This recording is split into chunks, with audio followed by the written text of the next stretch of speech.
Mesdames et messieurs, bonjour, ici Vincent Aurélien-Lapopin, bienvenue à votre bulletin de nouvelles TVCL où nous couvrons toute l'actualité du territoire des Laurentides, d'une partie de l'Anaudière et d'une partie de l'Outaouais. Et nous commençons cette semaine avec la ville de Mont-Laurier qui est heureuse de vous inviter à participer à la deuxième édition de l'étrange samedi d'Halloween, une journée pleine de frissons et de divertissements au parc Toussaint-la-Chapelle, le samedi 26 octobre de 11h à 16h. Cet événement gratuit est ouvert à tous et promet de faire vibrer petits et grands avec une multitude d'activités captivantes. Jeux gonflables, jeux géants, zones de cirque, concours de décoration de citrouilles jusqu'à 15h, maquillage, feu de camp, animation de jeux par l'Anthropique et bien plus encore. À 11h, il y aura ouverture du site. À 11h30, il y aura spectacle Freak Show Circus pour les enfants. À 13h, il y a un conte avec Tante Gigi. De 13h à 15h, il y aura les inscriptions pour participer au concours de costumes. À 14h30, il y aura le spectacle Freak Show Circus pour les adolescents. À 15h30, il y aura le concours de costumes et l'annonce du grand gagnant du concours de décoration de citrouilles. Pour consulter la programmation complète, visitez le ville-montlaurier.qc.ca dans la section événements. Le 31 octobre aura lieu la Nuit d'horreur au cinéma Laurier. Pour célébrer la fête d'Halloween et vivre des moments terrifiants et inoubliables, 2 films d'horreur y seront projetés à tarif réduit. Les 2 films sont Sourire 2 et Ne jamais lâcher. Plus de détails sont à venir. La ville de Mont-Laurier, en collaboration avec le cinéma Laurier, est fière d'annoncer le retour de la programmation du ciné-répertoire les dimanches à 15h30 et les mardis à 19h au cinéma Laurier. Pour officialiser ce retour, le film Les Motards du réalisateur Jeff Nichols sera présenté le dimanche 20 octobre à 15h30. Le ciné-répertoire sera présenté jusqu'au 26 novembre prochain. Pour consulter la programmation complète ou pour plus de détails, visitez l'onglet des activités culturelles au ville-montlaurier.qc.ca. Les billets seront en vente à la billetterie du cinéma Laurier au coût de 9,50 $. La ville de Mont-Laurier informe ses citoyens que les jeux d'eau situés au pôle sportif sont désormais fermés en prévision de la saison hivernale. Cette fermeture vise à protéger les installations contre les dommages causés par le gel et à préparer les équipements en vue de la prochaine saison estivale. La ville tient à remercier les familles et les enfants pour leur participation active cet été et vous donne rendez-vous l'an prochain pour profiter des jeux d'eau lorsque le beau temps sera de retour. D'ici là, les résidents sont invités à profiter de nombreuses autres activités offertes à Mont-Laurier durant l'automne et à l'hiver. Pour voir les multiples activités à venir, la Ville vous invite à visiter le ville-montlaurier.qc.ca dans l'onglet Événements. Comme l'habitation est au centre du développement durable des collectivités, la Ville de Mont-Laurier a procédé à la tenue d'une démarche de consultation citoyenne à propos de l'habitation en février dernier. Comme ailleurs au Québec, la Ville de Mont-Laurier n'échappe pas aux enjeux actuels liés à la problématique du logement. L'objectif de cette démarche était d'obtenir un portrait du territoire lié à l'habitation afin de mieux outiller les membres du conseil municipal quant à la définition de leur vision en lien avec cet enjeu majeur. Le 27 février dernier s'est tenue une consultation citoyenne à l'espace théâtre regroupant différents acteurs du milieu des affaires, de l'éducation et des organismes communautaires. Cette rencontre avait pour objectif d'offrir une tribune afin que divers partenaires du milieu puissent partager leur point de vue concernant 3 thématiques définies, soit l'offre en habitation, les enjeux liés à la création de nouveaux logements, ainsi que les aides financières et programmes de soutien. Cette initiative, combinée au sondage citoyen, a permis aux membres du conseil municipal d'obtenir des informations très pertinentes dans le cadre de leur analyse de la situation de l'habitation sur le territoire. Au total, plus de 400 citoyens ont participé à cette démarche de consultation citoyenne. Les données recueillies ont permis de déceler plusieurs enjeux sur le territoire, dont l'accessibilité au logement, le coût et l'insalubrité. Parmi les répondants, près de la moitié étaient des locataires, tandis que 56 % étaient des propriétaires. Les résultats détaillés sont disponibles sur le site Web de la Ville. La Ville de Mont-Laurier désire informer les citoyens qu'elle doit procéder au prolongement de la fermeture de la piscine municipale. Le retour à la programmation régulière est prévu au cours de la première semaine du mois de novembre. Les travaux de réparation du bassin sont en cours. La solution retenue par les différents professionnels assurera la pérennité du bassin et évitera ainsi qu'une nouvelle problématique ne se répète dans le futur. Les travaux de réparation combinés à la période de séchage requise des matériaux et au délai de remplissage du bassin nécessitent quelques semaines de fermeture additionnelle. La Ville de Mont-Laurier désire rassurer les utilisateurs que les cours de natation seront seulement reportés. Les 10 séances de la session d'automne seront offertes exceptionnellement à compter du 9 novembre prochain jusqu'au 22 décembre et par la suite, les cours se poursuivront du 11 au 31 janvier 2025. Les activités libres et les activités liées au club de natation reprendront pendant la semaine du 4 novembre. Quant aux cours d'élèves tôt, ceux-ci commenceront le 11 novembre et se termineront le 7 mars 2025. Finalement, les cours de sauvetage dans la catégorie médaille de bronze se dérouleront du 11 novembre au 9 décembre. Il est toujours temps de vous inscrire. Quelques places sont encore disponibles dans plusieurs catégories. Visitez le villemonlaurier.qc.ca dans l'onglet Loisirs et culture, inscription en ligne, pour procéder à votre inscription dès maintenant. Dans le cadre des Journées de la culture, la Ville de Mont-Laurier a procédé à l'inauguration de la nouvelle exposition permanente au Parc des canotiers Gil Tinkler. Ce projet a été réalisé dans le cadre de l'entente de développement culturel de la Ville avec le ministère de la Culture et des Communications. Cette initiative visant à enrichir l'expérience des visiteurs permet un voyage immersif à travers la riche histoire de la région et de la rivière du Lièvre. L'exposition, réalisée en collaboration avec la Société d'histoire et de généalogie des Hautes-Laurentides, met en lumière les moments clés de l'histoire locale, tels que les débuts de la navigation fluviale, le rôle de la rivière du Lièvre dans le développement de l'économie locale, ainsi que des récits uniques sur les personnes et événements qui ont façonné Mont-Laurier. Chaque panneau interprétatif offre aux visiteurs des informations détaillées, des photos d'archives ainsi que des anecdotes peu connues qui révèlent le patrimoine exceptionnel de la ville. Ce projet vise à promouvoir la connaissance et la valorisation du patrimoine historique de Mont-Laurier, à sensibiliser les citoyens et les visiteurs à l'importance de la rivière du Lièvre dans le développement économique et social de la région, à offrir un espace de découverte et d'apprentissage en plein air accessible à tous. En plus de l'exposition au Parc des canotiers Gil Tinkler, la Ville de Mont-Laurier a procédé récemment à la mise à jour de l'exposition annuelle au Parc Toussaint-la-Chapelle. Le thème de cette année est la culture. Cette exposition fait un retour historique sur divers événements et organismes qui agrémentent la vie culturelle depuis plusieurs décennies. La Ville vous invite donc à aller y jeter un coup d'œil. La municipalité de Val-David invite ses citoyens à répondre à un bref sondage afin d'évaluer les outils de communication qu'elle utilise pour les informer. Avec l'évolution rapide des moyens d'information, le service des communications a développé divers outils au fil des ans pour rendre l'information municipale accessible à tous. Ce sondage vise à recueillir des avis sur l'utilisation, l'efficacité et l'appréciation des outils actuels et contenus diffusés afin d'améliorer les stratégies futures en fonction des besoins de la population. Ce sondage de 5 questions est anonyme, sera disponible jusqu'au 18 octobre prochain sur le site Web de la municipalité. La municipalité de Val-David informe ses résidents que la collecte des matières organiques initialement prévue pour la semaine prochaine est exceptionnellement reportée à la semaine suivante, soit du 21 au 25 octobre. Ce report entraîne des modifications dans le calendrier de collecte du recyclage pour certains secteurs. La collecte prévue le 16 octobre pour le secteur 3 est désormais déplacée au 17 octobre et la collecte prévue le 17 octobre pour le secteur 1 est désormais déplacée au 18 octobre. La municipalité de Val-David a franchi une étape importante concernant l'augmentation de l'offre de logements sur son territoire en permettant la densification douce. Lors de la séance du conseil municipal du 8 octobre dernier, les projets de règlement d'urbanisme relatifs à la densification douce ont été adoptés. Une fois en vigueur, cette nouvelle réglementation permettra sur l'ensemble du territoire l'ajout de logements attachés au bâtiment principal. Par ailleurs, pour les immeubles desservis minimalement par l'aqueduc, il sera possible d'ajouter un logement détaché supplémentaire, par exemple une mini-maison sur la même parcelle de terrain que celle du bâtiment principal. Cette initiative, entamée en mars dernier par la tenue d'une consultation citoyenne, répond aux besoins croissants en logement à l'intérieur des milieux déjà urbanisés, tout en préservant le caractère propre du quartier et l'intimité du voisinage. Cette démarche permettra d'offrir des opportunités de logement à moindre coût afin de conserver l'indice bohémien. La prochaine étape du processus sera la présentation des projets de règlement lors de l'Assemblée publique de consultation qui se tiendra le 22 octobre 2024 à 19h à la salle Athanase David. Au cours de cette assemblée, les projets de règlement seront présentés et expliqués et le conseil municipal accueillera les commentaires de toutes les personnes et organismes souhaitant exprimer leur opinion sur le sujet.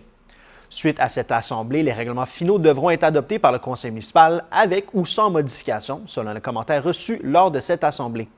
L'entrée en vigueur de la nouvelle réglementation est donc prévue pour le début de l'année 2025. Pour plus d'informations sur la densification douce et le processus, consultez le site valdavid.com sous l'onglet Projet majeur / densification douce. Les citoyens de Val-David sont invités à rapporter gratuitement leur polystyrène à l'écocentre régional de Mont-Tremblant ou de Sainte-Agathe-des-Monts, où un préposé les informera sur la manière de s'en défaire sur place. Rien de plus simple, ces écocentres sont désormais équipés pour recevoir tous vos articles en polystyrène, identifiés par le numéro 6. Conserver son polystyrène et le rapporter à l'écocentre est un petit geste qui fera une grande différence. Les polystyrènes sont triés selon 4 catégories: les contenants alimentaires en styromousse, les contenants alimentaires rigides, les emballages de protection et isolation. Il est très important de bien nettoyer les articles en polystyrène avant de les déposer dans les contenants de récupération. Il faut rincer et retirer les étiquettes, pellicules et emballages, tampons absorbants et les clous avant de les placer dans le bon conteneur. À Valmorin, afin d'éviter l'attente et d'assurer la qualité des services offerts au comptoir de l'urbanisme et du développement durable, il est maintenant nécessaire de prendre rendez-vous avec un préposé. Pour ce faire, communiquez avec la réception de l'Hôtel de Ville au 819-324-5670 au poste 3800. La municipalité de Valmorin est à la recherche d'artisans pour son marché de Noël. Vous êtes un artisan céramiste, peintre ou tisseur, vous travaillez le bois, vous produisez le meilleur miel de la région, vous créez les plus beaux bijoux ou vous souhaitez vendre vos produits à l'approche des fêtes. Le marché de Noël aura lieu donc le week-end du 7 et 8 décembre dans le noyau villageois. Pour envoyer votre dossier de candidature, vous devez remplir le formulaire disponible sur le site web de la municipalité. La sélection se fera à la mi-octobre. La politique de gestion du fonds vert étant maintenant adoptée, la municipalité de Valmorin est à la recherche de projets porteurs, novateurs afin de protéger l'environnement, les écosystèmes, la biodiversité et de sensibiliser la population valmorinoise sur ces enjeux. Qu'il s'agisse d'études ou travaux de recherche, d'activités ou campagnes de sensibilisation ou d'éducation, d'actions structurantes, d'événements de nature environnementale ou de projets visant la protection de l'environnement, vos projets peuvent être soumis par des organismes à Valmorin. Ils doivent poursuivre une mission basée sur les intentions de la politique en environnement en vigueur, en plus de correspondre au thème de la politique, soit l'eau, le sol, l'air, la biodiversité, la gestion des matières résiduelles, la lutte contre les changements climatiques ou la consommation d'énergie. Les projets déposés seront analysés et étudiés par le comité consultatif en environnement. La municipalité a constitué un fonds disposant d'une enveloppe globale de 20 000 $ pour soutenir les projets répondant aux critères recherchés. La mairesse de Val-David, Donna Salvati, mentionne qu'avec cette enveloppe de 20 000 $, les membres du conseil souhaitent favoriser l'émergence d'initiatives visant la protection des richesses naturelles du territoire. Elle ajoute que les événements perturbateurs qui se produisent en raison des changements climatiques sont beaucoup plus fréquents qu'auparavant et qu'il est donc du devoir à tous d'agir afin de protéger l'environnement. Pour en connaître davantage sur les critères d'admissibilité et sur les étapes à suivre pour le dépôt d'un projet, visitez le site web de la municipalité. Revenez-nous après la pause.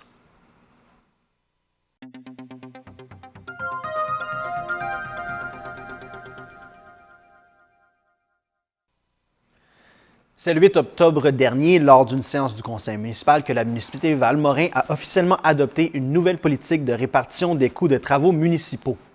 Cette politique a été réalisée avec l'objectif d'assurer une répartition équitable des coûts liés aux travaux d'infrastructure, d'aménagement urbain et de services publics entre les contribuables de l'ensemble du territoire et les résidents directement concernés par les travaux. Avec l'ajout ou la réfection fréquente d'infrastructures ou encore avec les mises aux normes nécessaires, les municipalités doivent faire face à des investissements importants visant l'équité et la transparence face au processus de décision relatif à la réalisation des travaux municipaux. Cette politique cible donc les travaux suivants: les infrastructures, soit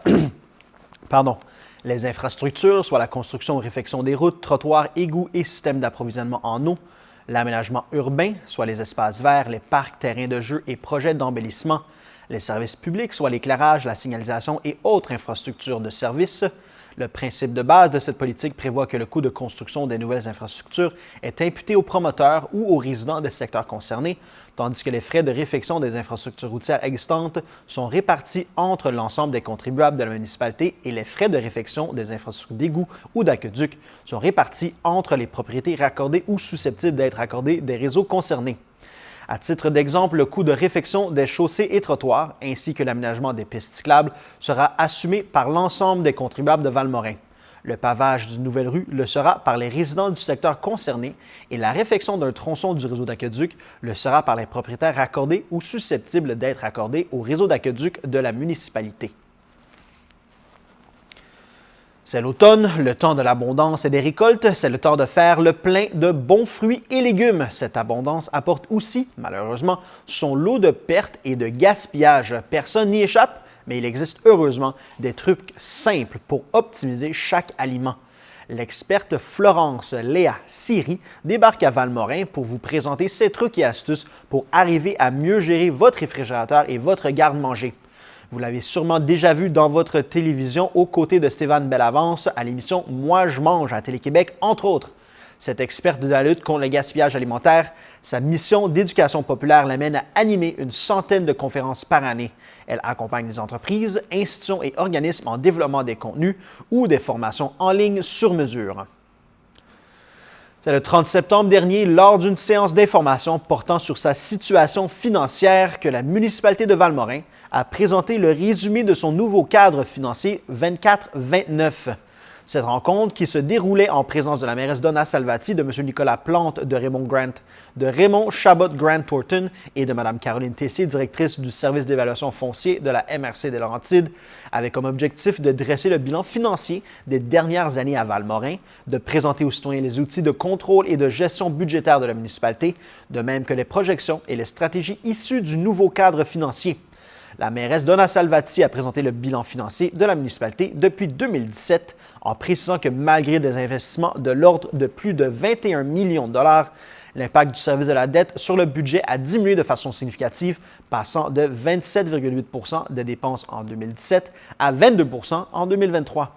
La notion d'équité intergénérationnelle a également été abordée lors de cette rencontre, où il a été question du vieillissement important des infrastructures routières, d'aqueducs et d'égouts et de l'entretien des bâtiments municipaux à planifier. C'est en considérant l'importance des projets d'investissement futurs, de l'évolution des dépenses et de la croissance de son développement immobilier et commercial que la municipalité a fait appel à la firme Raymond Chabot Grant-Thornton pour l'accompagner dans l'élaboration de son cadre financier 24-29. Cette démarche avait comme objectif de réaliser le portrait des impacts financiers sur 5 ans en fonction des investissements planifiés, de déterminer les meilleures stratégies à mettre en œuvre pour contrôler l'endettement et de maintenir une offre de services de qualité tenant compte de la capacité de payer des citoyens. Les besoins d'investissement seront élevés pour les années à venir et plusieurs des stratégies proposées visent à assurer la réalisation des investissements figurant dans un plan quinquennal d'immobilisation municipale. Malgré ces dépenses, la charge fiscale des citoyens devrait demeurer limitée en raison de ces stratégies et des subventions anticipées par la municipalité qui poursuit son travail pour profiter des divers programmes de financement disponibles. Sur une enveloppe d'investissement de plus de 32 millions de dollars, des subventions de l'ordre de 17,8 millions de dollars sur 5 ans sont anticipées, soit 54,2 % du total des sources de financement prévues. 27,6 % des investissements prévus seront également financés par le biais de règlements d'emprunt à l'ensemble, alors que la dette sectorielle couvrira 12,8 % et le fonds de roulement 2,3 % Cette soirée aura également été l'occasion d'effectuer un retour sur le dépôt du nouveau rôle qui a fait bondir la valeur immobilière moyenne des propriétés de 71 % sur le territoire de Valmorin en 2024. La MRC a tenu à rappeler que cet exercice sert de base pour établir la répartition de la charge fiscale de chacune des municipalités entre ses contribuables.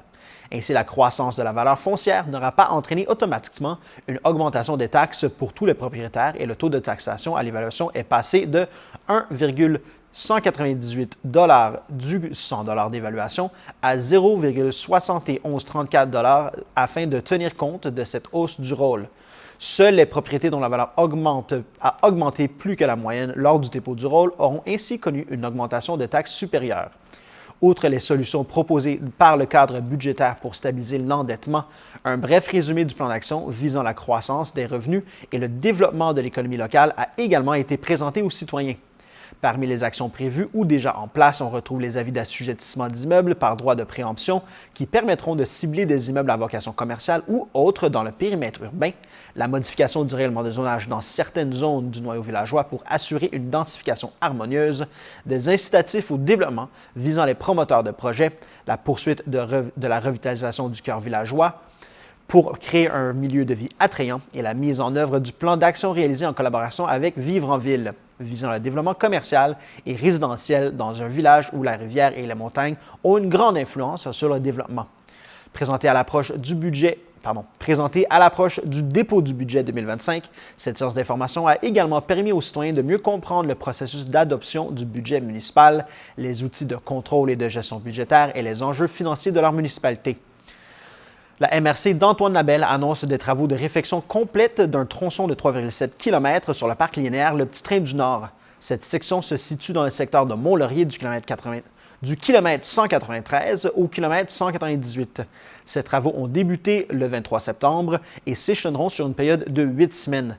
Les travaux consistent au déblai d'accotement, au reprofilage et creusage de fossés, au nettoyage d'un ponceau transversal et au remplacement de 11 autres ponceaux transversaux. Les travaux se concluront par le pavage du tracé. Pour réaliser le mandat, le Conseil de la MRC a octroyé un contrat de près de 800 000 $ à l'entreprise Boldex. La section du tracé touchée par ces travaux sera fermée à la circulation. Un contournement par le réseau local sera aménagé. Un stationnement sur rue est disponible au bout de la montée des Villemères. Le respect de la signalisation en place est de mise afin d'assurer la sécurité des usagers et des travailleurs, en plus de maintenir l'accessibilité au chantier pour l'entrepreneur. La MRC d'Antoine Labelle poursuit la mise en œuvre de son entente de vitalisation du Fonds Région et Ruralité conclu avec le ministère des Affaires municipales et de l'Habitation en annonçant l'octroi d'une enveloppe de 1 150 426 $ à 5 projets exceptionnels. Elle s'ajoute aux aides financières totalisant 735 206 $ accordées en juin dernier. L'appel de projet s'étant déroulé du 3 octobre 2023 au 12 janvier 2024 avait pour objectif la réalisation de projets ou d'initiatives pour soutenir la vitalisation et l'amélioration de services ou d'équipements pour la population afin d'agir positivement sur la vitalité du territoire. L'appel de projet concernait les organismes municipaux, les communautés autochtones, les coopératives, les organismes sans but lucratif et les organismes de réseau du milieu de l'éducation. En plus de soutenir les projets conventionnels, cet appel visait également à soutenir des projets à caractère exceptionnel, structurants pour la vitalité du territoire, pour lesquels se retrouve l'adéquation avec les axes de vitalisation et le besoin de recourir à des sommes importantes pour la réalisation du projet. Ainsi, les 5 projets suivants reçurent un appui financier. D'abord, le CLD de la MRC d'Antoine Labelle obtient 250 millions de $ afin de réaliser le projet de restauration de la pisciculture de lac des Écorces.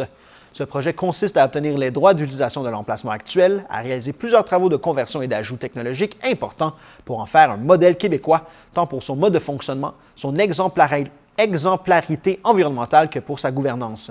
Ce financement est conditionnel au respect des critères d'admissibilité du programme. Le Centre de plein air Mont-Laurier reçoit une enveloppe de 232 000 $ afin de construire et aménager un espace de location d'équipements de plein air. Celui-ci permettra à la fois d'offrir une variété d'équipements accessibles à tous, en plus de pouvoir assurer la durabilité des équipements et de procéder aux réparations nécessaires. Ensuite, la municipalité de Lac-du-Cerf obtient 250 000 $ pour son projet d'installation d'un bloc sanitaire au site de la plage, d'aménagement d'un grand préau et un espace de rangement pour les équipements et amener l'électricité et la fibre optique en plus de créer un emploi. Ce projet permettra au parc La Biche de devenir un lieu présentant des caractéristiques s'apparentant à un petit parc régional. L'organisme Cultivé pour nourrir reçoit 168 226 $ pour la création de nouveaux emplois et de formations dans le domaine maraîcher pour la production maraîchère et la transformation alimentaire. Ensuite, le projet consiste à favoriser la sécurité alimentaire et les saines habitudes de vie par le biais de meilleures infrastructures, en plus de proposer une nouvelle offre agro-touristique par des visites de jardins. Finalement, la Ville de Mont-Laurier reçoit une aide financière de 250 000 $ pour son projet de Créalab. Celui-ci permettra de donner accès aux technologies à l'ensemble de la population par une multitude d'activités. Le Créalab sera une offre complémentaire aux différentes institutions scolaires par la disponibilité d'une salle créative qui dynamisera le cursus scolaire et qui permettra des initiatives aux technologies spécialisées. La Ville de Mont-Tremblant innove cette année en déménageant sa traditionnelle distribution de bonbons du 31 octobre à l'espace public et ajoute une activité très originale pour les 13 ans et plus au complexe aquatique le 26 octobre. Sensation forte garantie le 31 octobre de 16h à 19h, les familles de Mont-Tremblant avec des enfants de 12 ans et moins sont invités à plonger dans un univers fantastique à l'espace public. Au programme, animation, distribution de bonbons et personnages mystérieux pour une ambiance à la fois magique et frissonnante.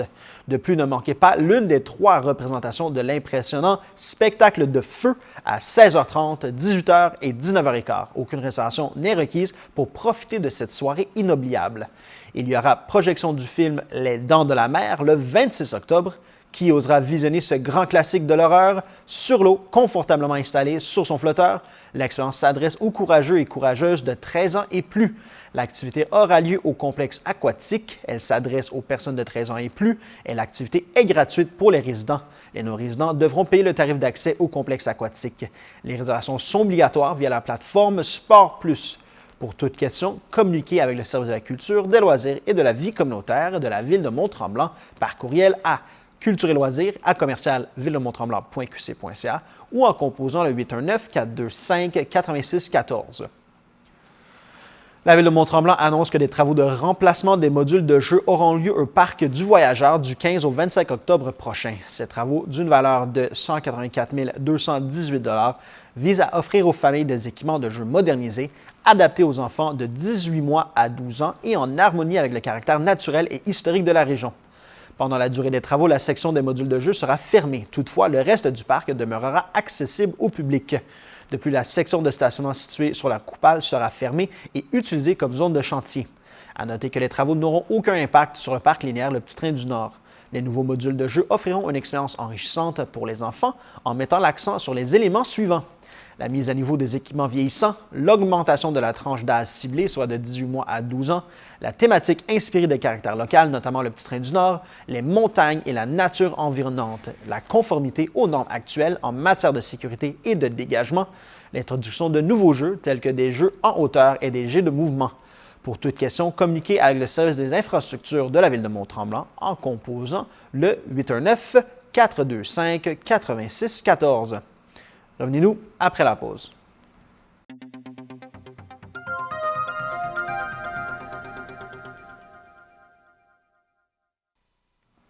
Jusqu'au 3 novembre, la salle Alphonse Desjardins à Mont-Tremblant accueillera l'exposition Hôtels et Pensions, les débuts de la villégiature présentée par la Société du patrimoine Sopabic. Profitez de cette occasion unique pour plonger au cœur de la région et de son histoire et découvrir les origines de la villégiature sur le territoire.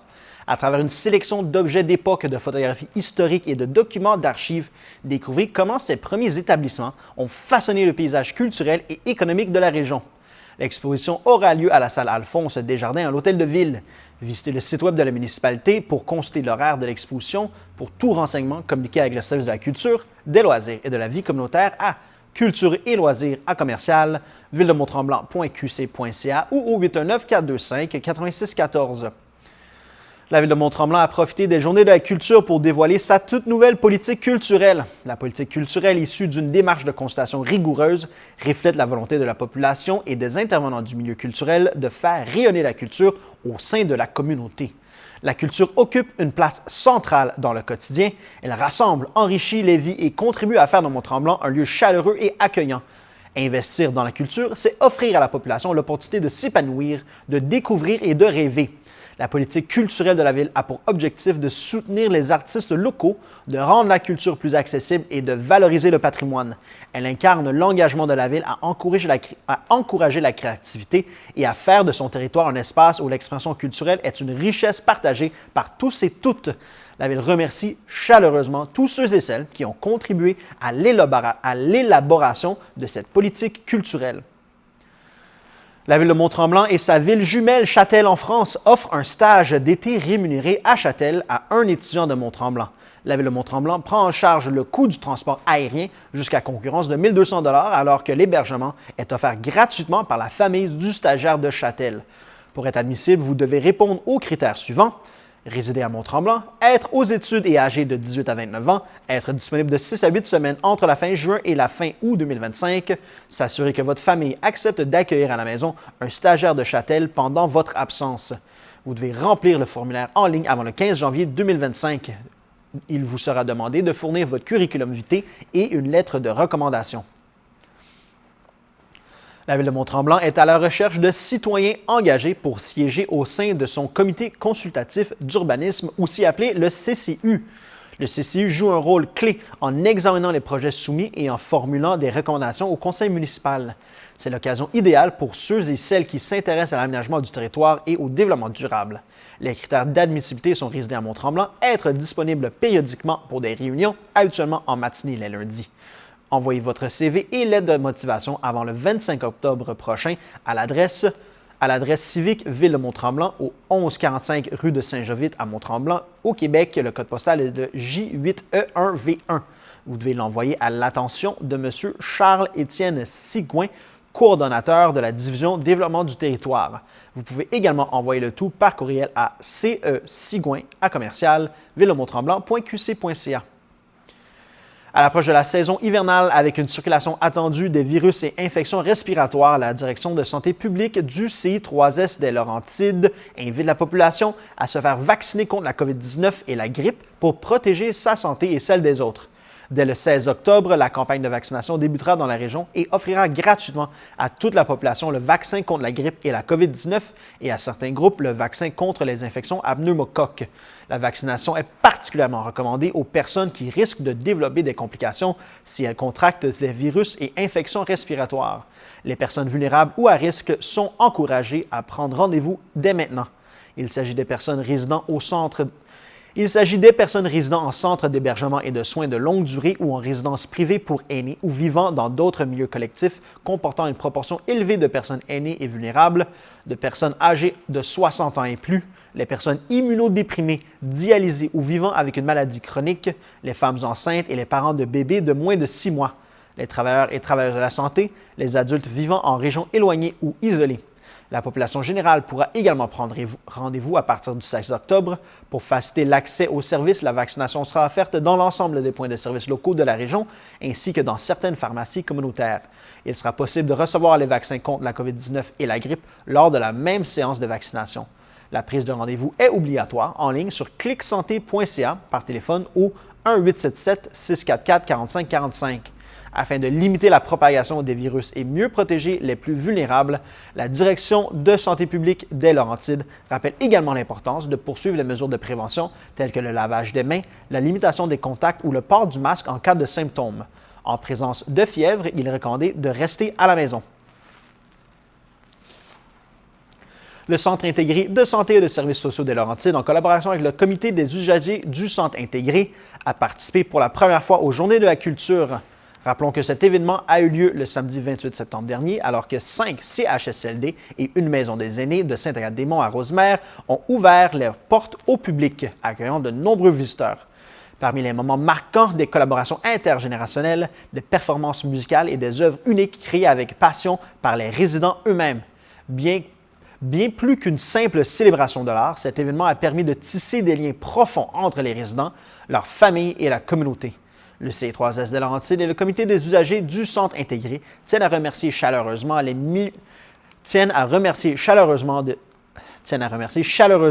milieux de vie participants, les équipes dévouées, les comités des résidents, les bénévoles ainsi que les familles qui ont contribué au succès de cette initiative. Un merci tout particulier est adressé aux résidents artistes dont le talent et la créativité ont certainement touché et impressionné les visiteurs.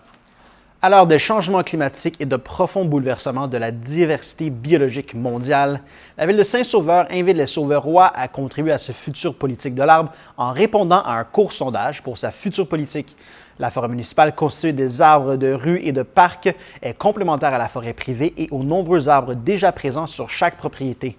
Cette trame verte forme des corridors fauniques et floristiques, fournit une multitude d'habitats, contribue aux saines habitudes de vie sur le plan psychologique et physique, régule les débits d'eau pluviale, augmente la valeur marchande des propriétés et bien plus.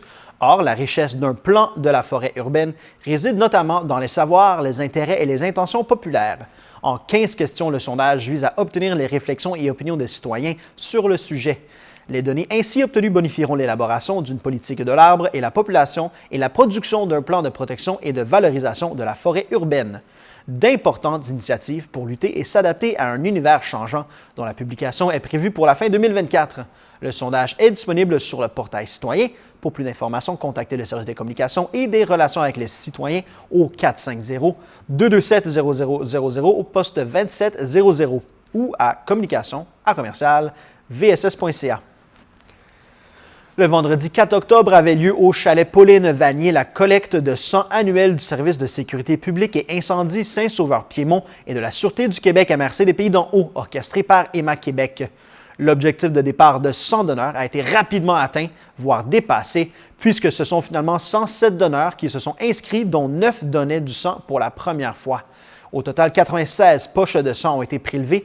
Après transformation et séparation des composants sanguins en laboratoire, ce sont tout près de 400 produits qui pourront être transfusés à des patients d'hôpitaux publics du Québec et autant de vies qui pourront être sauvées.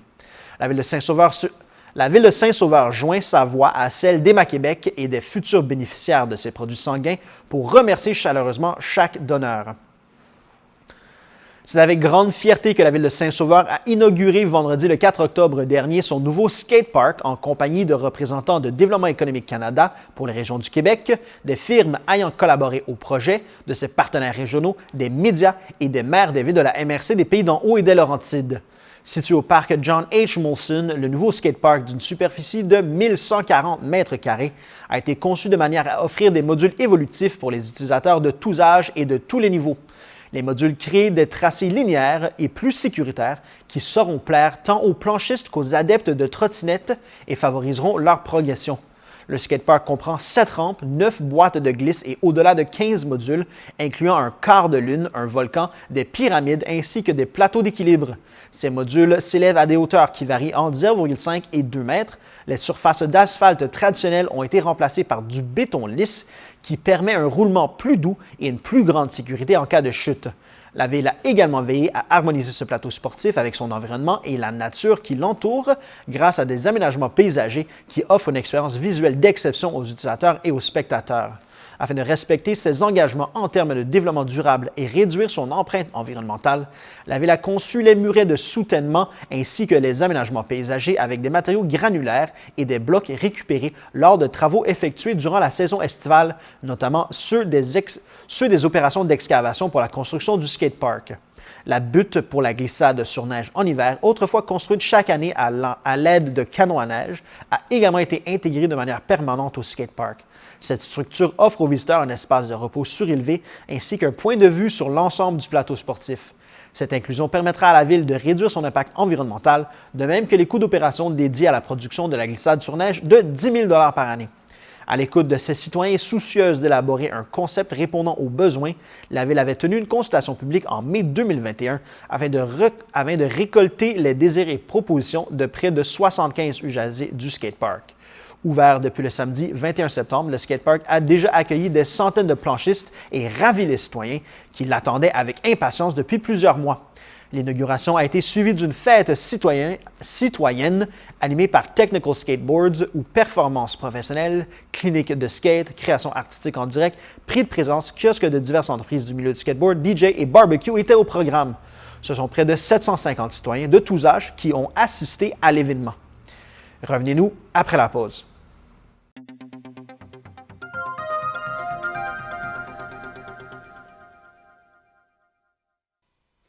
La Ville de Saint-Sauveur repousse la réouverture de l'intersection du chemin du lac Miette et de l'avenue de la Gare au 8 novembre. À l'écoute et sensible aux réalités des commerçants situés sur le chemin du lac Miette, la Ville a, dans les derniers mois, revu le séquençage initial des travaux ainsi que certains aménagements afin de permettre un meilleur accès au commerce tout en demeurant sécuritaire. La Ville a par conséquent apporté de nombreuses modifications à ses échéanciers et à ceux de ses fournisseurs. Bien que profitables, ces changements forcent un décalage de quelques jours dans la production et la livraison du granit qui doit border les trottoirs et traverses piétonnes. La Ville est consciente que ces travaux représentent un inconvénient pour les citoyens et commerçants du secteur et, dans cette optique, continue de tout mettre en œuvre pour mener à bien les travaux le plus rapidement possible, tout en préservant l'effervescence économique caractéristique de ce secteur dans un cadre sécuritaire. Ainsi, elle invite tous et chacun à faire preuve de patience et à consulter le dépliant des chemins de détour qui est distribué cette semaine à l'ensemble des adresses résidentielles et commerciales du territoire. Des exemplaires supplémentaires seront également disponibles dans plusieurs commerces du secteur. Dans un esprit d'amélioration continue, la Ville de Saint-Sauveur invite ses résidents à évaluer ses outils de communication et l'usage qu'elle en fait. Publié sur sa nouvelle plateforme de consultation citoyenne, le sondage aborde le site Web, les réseaux sociaux, les infolettres, les journaux locaux et nationaux, le bulletin municipal de Sauveur-Roi, le calendrier municipal, les enseignes, les publicités, la balado-diffusion, la télévision communautaire ainsi que la radio traditionnelle. En ligne jusqu'au 9 novembre inclusivement, le sondage invite les Sauverois à s'exprimer sur les orientations que devrait adopter la Ville de Saint-Sauveur en termes de communication afin de mieux répondre à leurs besoins et aux tendances. Pour plus d'informations sur ce sondage, vous pouvez communiquer avec le service des communications et des relations citoyennes de la Ville de Saint-Sauveur. La MRC des Pays d'en Haut amorce des travaux d'amélioration nécessitant la fermeture complète d'une section du parc linéaire Le Petit Train du Nord à partir du 15 octobre 2024 et ce jusqu'à la fin de la saison. Cette fermeture concerne la portion comprise entre le chemin du Massif à Prévost et le stationnement de Sainte-Marguerite Station à Sainte-Adèle. Des travaux majeurs de réfection seront réalisés sur la piste durant cette période, incluant le remplacement de ponceaux, le rechargement granulaire de certaines sections de la piste ainsi que des travaux de drainage. Il est à noter que le stationnement situé au km 33 demeurera accessible aux cyclistes et piétons souhaitant se diriger en direction nord. Pour les utilisateurs souhaitant se rendre vers le sud, l'accès sera possible à partir de la gare de Prévost. Aucun détour n'est prévu pour cette section de piste qui sera complètement fermée. Afin d'assurer leur sécurité, il est demandé aux usagers de ne pas circuler à vélo ou à pied dans cette section, sur cette section du parc. Le reste du parc linéaire Le Petit Train du Nord demeurera accessible durant la durée des travaux. Les utilisateurs sont invités à consulter le site petittraindunord.com pour obtenir les conditions de la piste à jour. Ces travaux représentent un investissement total de 590 000 $ et sont financés en partie par le Fonds Région et Ruralité. André Genet, préfet de la MRC des Pays d'en Haut, souligne que ces travaux sont une première étape du plan de réfection et de mise à niveau de la portion du parc linéaire du Petit Train Nord qui traverse la MRC. Il ajoute qu'avec cet investissement important, la MRC veille à ce que tous et toutes puissent continuer à profiter pleinement de cette infrastructure de plein air de renommée internationale. La MRC des Pays d'en Haut est ravie de dévoiler le lancement du tout premier programme de financement additionnel régional dans les Laurentides en partenariat avec la Ruche. Grâce à cette entente, les entrepreneurs souhaitant amorcer un virage numérique sur le territoire de la MRC pourront bénéficier d'un soutien financier accru. Les projets sélectionnés ayant réussi leur campagne de sociofinancement sur la Ruche pourront obtenir une subvention supplémentaire allant de 2 500 $ à 5 000 $. Avec une enveloppe de 10 000 $ disponible jusqu'au 1er novembre 2025, c'est l'occasion rêvée pour les entrepreneurs de la région de donner un coup de pouce à leur projet numérique. Si vous êtes admissible, visitez dès maintenant laruchequebec.com pour soumettre votre projet et découvrir tous les détails de ce programme. Lors de son conseil tenu à l'Estérel le 8 octobre dernier, la MRC des Pays d'en Haut a mis en lumière des initiatives majeures, soit le dépôt de la programmation 2024 du plan climat, un apport d'argent dans un fonds d'urgence en logement et des compétitions de natation qui se tiendront dans les bassins des jardins du centre sportif Pays d'en Haut. À la suite d'un appel à programmation du ministère des Affaires municipales et de l'Habitation dans le cadre du programme Accélérer la transition climatique locale, la MRC prépare le dépôt d'une première programmation financée à hauteur de 80 % par le ministère. Pour ce faire, la MRC a invité ces municipalités à élaborer des projets visant l'adaptation au changement climatique. Sainte-Anne-des-Lacs, Mornites et Sainte-Adèle ainsi que la MRC ont élaboré ensemble 15 projets qui visent à rendre le territoire plus résilient face aux enjeux climatiques locaux. Ces projets auront des retombées positives sur l'ensemble des 10 municipalités. Dans un contexte de crise du logement amplifié par l'inflation, la MRC renforce son engagement envers les ménages les plus vulnérables en accordant 10 000 $ supplémentaires au fonds d'urgence en logement. Les bassins Desjardins du centre sportif Pays d'en Haut accueilleront leur première compétition de natation et ce, dès le 12 octobre. En effet, le club de natation Gamin entamera ce premier cycle de compétition en matinée du 12 octobre, suivi du club de natation Neptune le 17 novembre. Enfin, la fin de semaine des 14 et 15 décembre sera consacrée aux compétitions que tiendront ces deux clubs. Durant ces périodes, les activités régulières des bassins seront suspendues pour laisser place à ces événements sportifs. Le ministère des Transports et de la Mobilité durable informe la population que des travaux d'asphaltage de la chaussée seront effectués sur l'autoroute 15 dans les municipalités de Saint-Jérôme, Prévost, Piémont et Sainte-Adèle et s'échelonneront jusqu'à la mi-octobre. Les activités reprendront en 2025 après la pause de la saison hivernale. Ces interventions, qui seront effectuées dans les deux directions, permettront d'éliminer l'orniérage et d'améliorer par le fait même la sécurité des usagers et le confort de roulement. Afin de réduire les répercussions sur la circulation, les travaux auront lieu de soir et de nuit, selon l'horaire suivant, du lundi au jeudi entre 21h et 6h et le vendredi entre 22h et 8h, le samedi entre 21h et 8h et le dimanche entre 21h et 6h. Dans le cadre de ce chantier, la circulation sera déviée dans la direction opposée où elle s'effectuera à contresens à raison d'une voie disponible par direction. Toutefois, selon les secteurs, les travaux nécessiteront également une fermeture complète de nuit dans une direction à la fois. La circulation sera généralement déviée sur la route 117. Un chemin de détour sera alors balisé par une signalisation temporaire. Pour la sécurité des usagers de la route et celle des travailleurs, le respect de cette signalisation est essentiel. Ces travaux peuvent être modifiés en raison de contraintes opérationnelles ou des conditions météorologiques. Afin de connaître les détails des entraves en cours et à venir sur ce chantier, les automobilistes sont invités à consulter le Québec 511, un outil pratique pour planifier adéquatement leurs déplacements. C'est dans le cadre des Journées de la culture 2024 que la municipalité de Saint-Hippolyte a procédé le mois dernier au parc du Grand Héron au lancement officiel de sa nouvelle politique culturelle. C'est au slameur-poète Marc Sauvageau, porte-parole des Journées de la culture 2024 dans les Laurentides, qu'a été confié l'honneur de présenter ce document fondamental pour la vie culturelle hippolytoise. 20 ans après l'adoption de la première politique culturelle hippolytoise, une démarche de mise à jour s'imposait pour renouveler les perspectives et les orientations en matière de développement local. La culture étant un pilier important de sa dynamique sociale, économique et éducative, la municipalité reconnaît la pertinence de soutenir sa vitalité et son caractère unique. Cela se traduit par l'éclosion d'événements surprenants et originaux, la poursuite d'une programmation variée ainsi que la mise en valeur des richesses naturelles du milieu à travers les arts. En encourageant la participation citoyenne, la vie culturelle de Saint-Hippolyte veut demeurer accessible à toutes et à tous. Elle stimule l'effervescence de la communauté artistique locale et s'inscrit dans une dynamique de développement durable. Elle constitue un lien social qui tisse la trame de la collectivité et élève la municipalité au rang de foyer culture florissant.